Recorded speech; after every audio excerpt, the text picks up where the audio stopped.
Hi friends, ఎంతమంది నెల రాగానే నెల సరుకులు కొనుక్కుంటారు. కానీ ఇది చూడండి, మేము కూడా కొనుక్కున్నాము.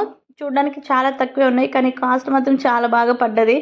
ఆయిల్ ఇంకా చిన్న పప్పు దినుసులు అలా ఇలా తీసుకున్నాం అనమాట, ఏది కావాలో అవి. ఇప్పుడు నెల సరుకులు అని చెప్పేసి కొనుక్కుంటున్నాము, ఇన్ని కేజీలుగా. ఒకప్పుడు మేము చిన్న బిడ్డలప్పుడైతే అమ్మ వాళ్ళు సంతకి వెళ్ళిపోతే 100 రూపాయలు తీసుకొని బ్యాగ్ నిండా కూరగాయలు వచ్చేవి, ఇంటికి కావాల్సిన సరుకులు తెచ్చేవాళ్ళు, అంతే బాగా కష్టపడేవాళ్ళు. ఇప్పుడు ఒక్కరికి ఇద్దరికే ఇంత కష్టపడుతున్నాం మనము, వేలు లక్షలు పెడుతున్నాం వాళ్ళకి. ఒకప్పుడు ముగ్గురిని నలుగురిని ఐదుగురిని కనేసి సింపుల్గా పని చేసుకొని కూడా వాళ్ళందరినీ చూసేవారు. అప్పుడు లైఫ్కి ఇప్పుడు లైఫ్కి, అప్పుడు జనరేషన్స్కి ఇప్పుడు జనరేషన్స్కి ఎంత డిఫరెంట్ ఉంది చూడండి. మనం చూస్తూ ఉంటేనే మన కళ్ళు ముందే అన్నీ మారిపోతున్నాయి కదా.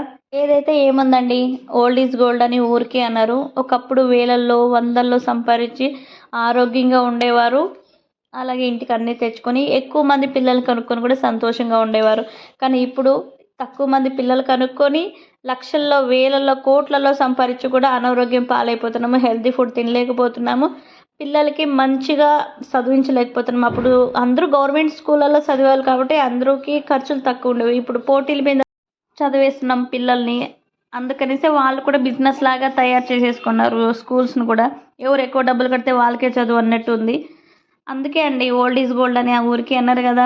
మీరు కూడా ఇలాగే అనుకుంటారా? ముందు కాలం చదువుకి అప్పుడుండే జనరేషన్కి ఇప్పుడు జనరేషన్కి చదువుకి ఎంత డిఫరెంట్ ఉందో మీరే గమనించండి.